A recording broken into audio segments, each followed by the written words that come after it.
Welcome back to CBS News Primetime. I'm John Dickerson. Here's a look at our top stories.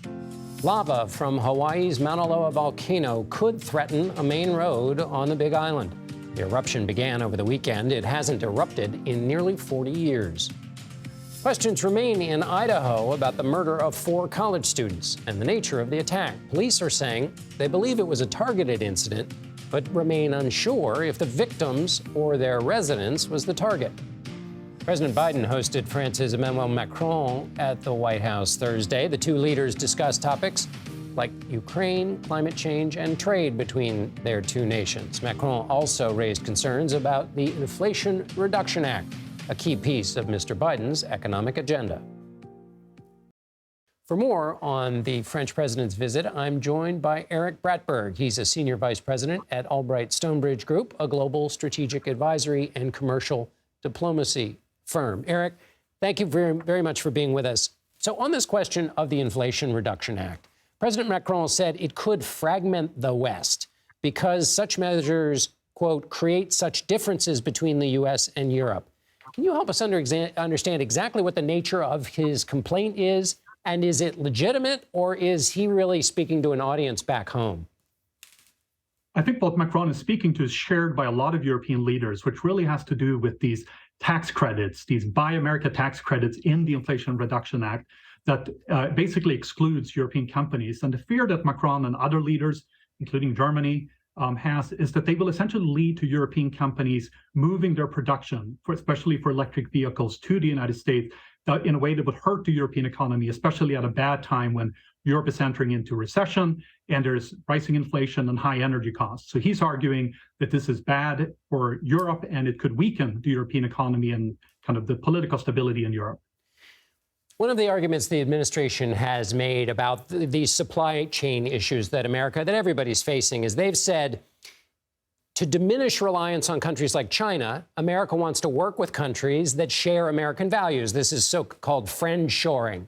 And that would presumably include France. So if the future supply chain problems might be lessened by working with countries like France, doesn't this kind of tension harm that project? I think there's a shared understanding amongst the U.S. and European countries that we are over-reliant on China. We should seek to reduce the vulnerabilities in being over-dependent on China. But I think the challenge from the European perspective here is that it's perceived as American, essentially protectionism, and that there isn't really too much of a distinction between what the former President Trump's administration was doing and what Biden is currently doing. So that's what Macron is hoping to get out of this visit. We'll see if he'll actually get something. It doesn't look very promising at the moment. Is some kind of exemption where European companies would be excluded and that U.S. and Europe would be able to work together on these issues in a way that would benefit both sides.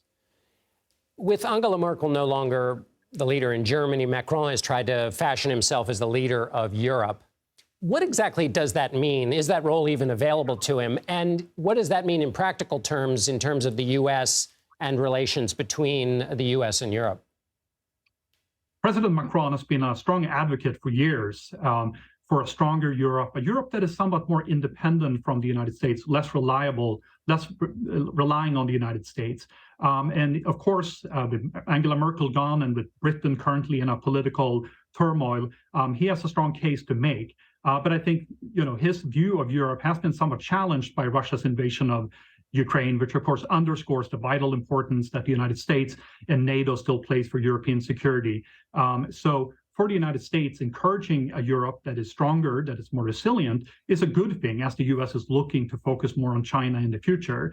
And I think that's the pitch that Macron has tried to make to President Biden today, that the U.S. should be supportive of this and that Macron can be a key interlocutor when it comes to also dealing with Vladimir Putin. Well, that's the next question then, of course. So how do you see that relationship between Macron and Putin? They've been in touch, whereas the U.S. President Biden has not been. What's the nature of the relationship between Putin and Macron? And is there any way that could be beneficial towards leading to a diplomatic end to the invasion of Ukraine? President Macron and Vladimir Putin has engaged diplomatically throughout this crisis and before. Macron still believes that diplomatic outreach and engagement to Moscow is necessary and should continue. I think he will be speaking with Putin again in the coming days next week.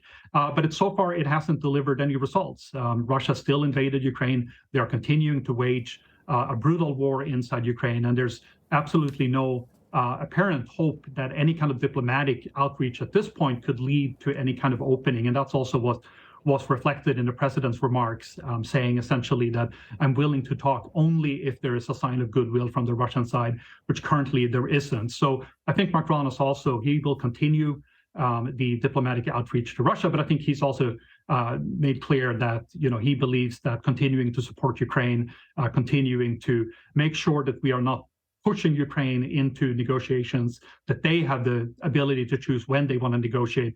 That is something that he believes in, and I think Biden very much shares that assessment. Right. Erik Brattberg, thank you so much for being with us. Thank you very much.